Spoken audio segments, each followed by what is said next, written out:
야구장처럼 으쌰으쌰 신나는 집회를 했으면 좋겠다.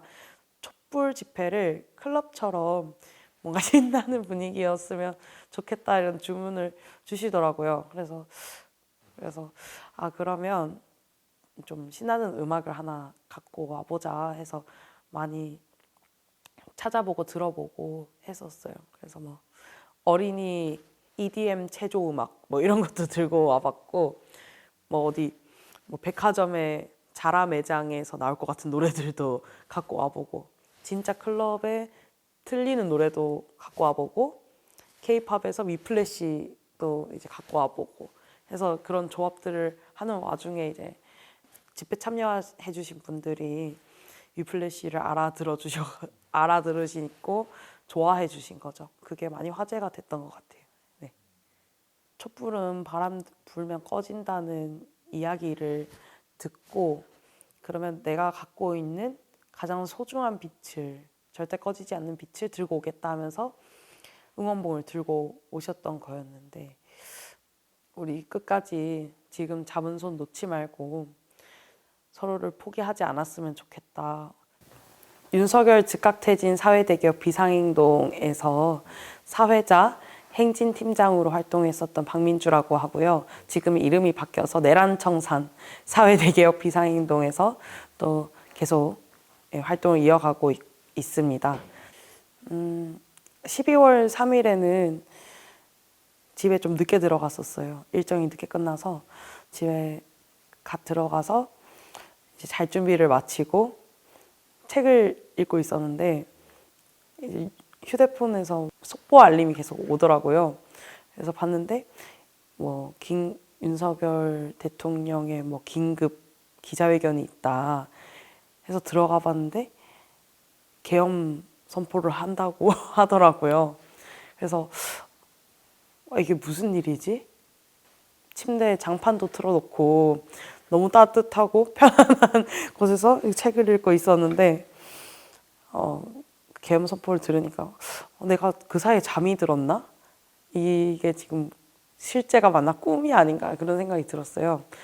심호흡을 하고 가방을 챙겨서 뭐 노트북과 뭐 저희 단체에서 뭐 다양한 회의를 했던 회의 자료들이나 이런 것들을 조금 싹 모아가지고 국회로 택시를 잡아서 갔었는데, 이제 다 체포가 되면 안 되니까 중간에 이제 국회로 가던 택시를 중간에 세워서 이제 빠져 있다가 이제 저는 어떻게 움직이면 될지 그걸 기다리고 있었죠. 단체에서 어떻게 좀 인원 배치를 어떻게 할지 이런 것들, 국회 앞에 계신 분들도 계셨고, 저는 이제 중간에 대기를 하다가 그냥 국회로 가야겠다 해가지고 와도 괜찮겠다 해서 네, 조금 늦게 국회로 갔었습니다. 저는 뭐 사회운동 활동가로 뭐 지낸 지 몇 해 되지 않았어요. 저는 대학생이었거든요. 지방에 있다가 서울로 이제 어쨌든 사회운동을 하러 올라왔는데 윤석열의 임기와 비슷한 시점에서 시작을 했었어요. 그래 뭐 연차도 적고 나이도 어리고 집회 사회의 경험도 적다 보니까 저는 원래 큐시트에 없던 사람이었거든요. 사회를 볼 때. 날씨가 너무 춥고 시민들이 너무 힘들어하는 것 같을 때 중간중간에 이제 좀 활력을 돋굴 수 있게 뭐 무슨 코너처럼 노래를 같이 배운다거나 노래에 맞춰서 구호를 외치고 뭐 그런 식으로 이제 잠깐 들어가는 역할이었는데, 12.3 내란 이후에는 분위기라던가 이게 상황도 다이나믹하게 바뀌는 부분도 있고, 뭐 집회 중간에 어떤 뭐 입장이라던가 어떤 사건들이 막 생기기도 하고, 또 이제 함께 하시는 분들의 마음은 또 되게 예민한 부분이니까 그런 부분들을 좀 캐치를 하기 위해서 노력을 했고, 또 이 사람들의 불안한 마음을 좀 긍정적으로 어떻게 이야기할 수 있을까, 긍정적인 이야기로 안심하게 할 수 있을까, 그런 고민도 많이 했고 또 한편으로는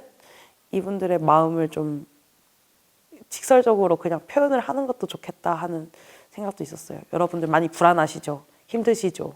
추우시죠? 뭐 이런 그런 공감을 할 수 있는 이야기들 이런 것들을 좀 네, 많이 고민했던 것 같고 또 집회 안에서 주는 공통적인 메시지를 어떻게 간략하게 효과적으로 전달할 수 있을까에 대한 고민을 해서 뭐 제가 말이 유창한 편이 아니니까 항상 할 얘기들을 정리하고 뉴스를 보다가도 정리해놓고 휴대폰에 메모해 놓는 식으로도 하기도 하고 네 그런 식으로 좀 준비를 하고 또 뭐 무대 올라가기 전에 한 3번씩 읽고 올라가고 처음에 이제 그런 기획을 좀 맡아주신 분이 계세요. 야구장 구호를 주시더라고요. 네, 야구장처럼 으쌰으쌰 신나는 집회를 했으면 좋겠다. 촛불 집회를 클럽처럼 뭔가 신나는 분위기였으면 좋겠다 이런 주문을 주시더라고요. 그래서 뭐 그러면서 구호도 뭐 퇴진 퇴진 윤석열 퇴진 이런 구호도 주시고 뭐 나갈 때가 됐는데 뭐 뭐야 이런 네 그런 노래들도 같이 야구장 응원 뭐 노래들을 많이 제안을 주셨어요. 그래서 그 구호가 이제 클럽처럼 느껴지진 않는 거죠. 그래서 그러면 좀 신나는 음악을 하나 갖고 와보자 해서 많이 찾아보고 들어보고 했었어요. 그래서 뭐 어린이 EDM 체조 음악 뭐 이런 것도 들고 와봤고 뭐 어디 뭐 백화점의 자라 매장에서 나올 것 같은 노래들도 갖고 와보고 진짜 클럽에 틀리는 노래도 갖고 와보고 K-팝에서 위플래시도 이제 갖고 와보고 해서 그런 조합들을 하는 와중에 이제 집회 참여해 주신 분들이 위플래시를 알아들으시고 좋아해 주신 거죠. 그게 많이 화제가 됐던 것 같아요. 네. 파면까지가 67회였고 그리고 최근에 이제 내란청산 집회를 네, 한번 했었어가지고 그렇게 하면 한 68회? 국회에서 생수병 한 묶음이 엄청 무겁잖아요. 이거를 몇 묶음씩 갖고 오셔가지고 쌓아놓고 시민분들한테 자발적으로 나눠주시는 분도 계시고 손난로도 마찬가지고 뭐 제가 사회자니까 안내를 드려요. 어디 코너를 돌아서 이 가게에 선결제가 얼만큼 되어 있으니까 집회에 참여하신 분들은 거기서 커피 한 잔 하시고 가셔라 이런 안내를 드리기도 하고 그런 요소들이 되게 감동적으로 남아 있기도 하고 그리고 다 같이 임을 위한 행진곡과 다시 만난 세계를 부르고 뭐 그런 말씀들도 하세요. 시민분들께서 집에서 열심히 연습하고 왔다고 집회에서 꼭 부르고 싶다고 이제 음악에 맞춰서 같이 노래를 막 떼창을 할 때의 감동은 좀 너무 벅차거든요. 그래서 다들 어떤 마음으로 이제 함께 한다는 의미잖아요. 노래를 다시 만난 세계를 배워서 오는 분들, 임을 위한 행진곡을 배워서 오는 분들, 뭐 세대 간의 통합이라고 할 수도 있겠고, 각자 자기 자신만의 노력인 걸 수도 있겠고, 광장을 위해서 네 그런 부분들도 많이 기억이 남고, 뭐 남태령에서 수없이 쏟아졌던 배달 음식들과 구호 물품들, 여자 화장실에 쌓여 있는 여성용품 그런 장면들이 많이 기억에 남습니다.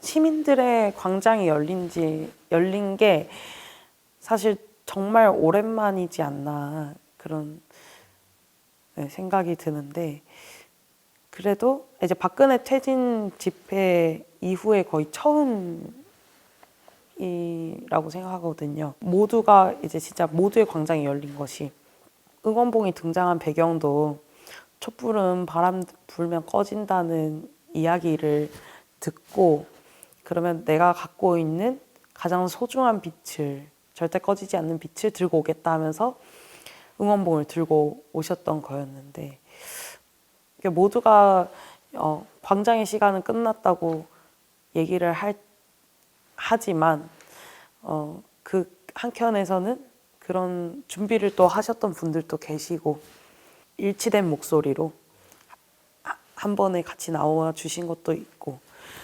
또 서로가 서로를 불렀다고 저는 생각을 하는데, 12월 3일에 국회, 조금 늦게 갔지만 12월 3일 국회에서는 뭐 중장년층 분들, 시민분들도 계시고, 과잠바를 입고 나오신 대학생분들도 꽤 많이 계셨어요. 그분들이 어쨌든 국회를 지키고 있었던 그 장면들이 실시간으로 송출이 된 거잖아요. 전국에 계신 분들이 본 건데, 그렇게 지켜낸 또 한 순간을 통해서 국회에 응원봉이 등장할 수 있었던 거고, 또 그 응원봉이 있었기에 지금의 파면 국면까지 잘 이끌어갈 수 있었던 힘이 되지 않았나. 그리고 그 사이에 또 응원봉이 깃발로 진화를 해서 깃발춤을 추는 그런 모습들을 사람들의 마음이 많이 울렸다고 생각을 하고, 그분들이 있었기에 지금의 네, 지금까지 잘 버틸 수 있지 않았나, 그런 생각을 하고 있습니다. 12.3 내란이 시작이라고 얘기를 다들 많이 하시지만, 윤석열이 계엄을 할 수밖에 없었던 이유가 있다고 생각을 하거든요. 그러니까 이전부터 그런 퇴행 정치로 인한 민심을 많이 잃어왔었고, 뭐 역사 정의의 문제라던가 또 각종 비리 사실들이, 의혹들이 많이 난무하고 있는 상황이고, 그런데 제대로 된 수사가 되지 않고 있고, 그런 지점들에 있어서 민심을 많이 잃었고, 그런 위기 국면에 계엄을 선포한 거라고 생각하거든요. 그때도 지지율이 10%대였죠. 지금의 광장이 사실은 윤석열이 이제 국민들을 힘들게 하고 이거를 스스로 자초한 일이라고도 생각을 하면서도, 사회를 보면서 되게 그런 고민을 많이 했었어요. 박근혜 탄핵 이후에 광장의 효용성에 대한 의심, 불신들이 사람들 마음속에 있지 않을까 하는 걱정을 많이 했었지만, 어차피 세상은 민중들이 이끌어가는 거고, 저를 더 광장으로 열심히 나오게 할 수 있었던 원동력이 되었던 것도 같고, 더 그런 시민분들과의 믿음, 신뢰가 더 돈독해질 수 있었던 계기였다고 생각하고, 광장에 나와주신 이 시민분들 역시도 서로가 서로에게 그런 힘이 돼주지 않았나, 그런 생각도 들었습니다. 파면 선고 날에 파면시, 기각시 제가 대본을 2개를 썼었어요. 그때 대본을 쓰면서 너무 피곤한 와중에 그래도 할 얘기들을 좀 미리 정리를 해놓자 하면서 고민을 했는데, 내란 세력들이 가장 바라고 있는 게 무엇일까? 저들이 제일 잘하는 혐오, 서로를 미워하게 하고 분열시키게 하는 일이지 않을까, 그런 생각이 들더라고요. 우리 끝까지 지금 잡은 손 놓지 말고 서로를 포기하지 않았으면 좋겠다. 저들은 우리가 분열하기를 바랄 거다. 서로를 미워하고 헐뜯고 싸우길 바랄 거다. 하지만 우리가 저들 마음대로 있지 않을 것 아닌가. 이제 시민분들한테 끝까지 싸워가자 이러면서 기각시의 이야기들을 정리를 했었지만, 지금도 마찬가지라고 생각해요. 아직도 내란이 계속되고 있고 너무 그들에게 유리한 세상이 돼버렸기 때문에 끝까지 우리가 뭉쳐 있는 것이, 뭉쳐서 광장을 지키는 것이 민주주의를 지킬 수 있는 방법이 아닌가. 그래서 광장을 계속 함께 지켜나갔으면 좋겠다는 바람이 있습니다. 뉴스토마토 K평화연구원이 12.3 내란을 막아낸 시민영웅 1000명 찾기 프로젝트를 진행합니다. 비상계엄 선포 이후 국회, 광화문, 남태령, 한남동 공관, 헌법재판소 등지에서 내란을 막고 탄핵 소추를 이뤄낸 시민영웅 1000명을 찾아내 대한민국 민주주의의 역사로 기록하고 시상의 본보기로 삼음으로써 민주주의를 더 널리 확산하기 위한 프로젝트입니다. 이 과정에 직접 참여했거나 참여자를 추천해 주실 분들은 우측 제보하기 QR코드나 아래 메일로 추천 및 제보해 주세요. 민주시민 여러분의 많은 참여 바랍니다. 뉴스토마토 K평화연구원과 함께 해주실 분들의 추천 제보 및 후원을 기다립니다.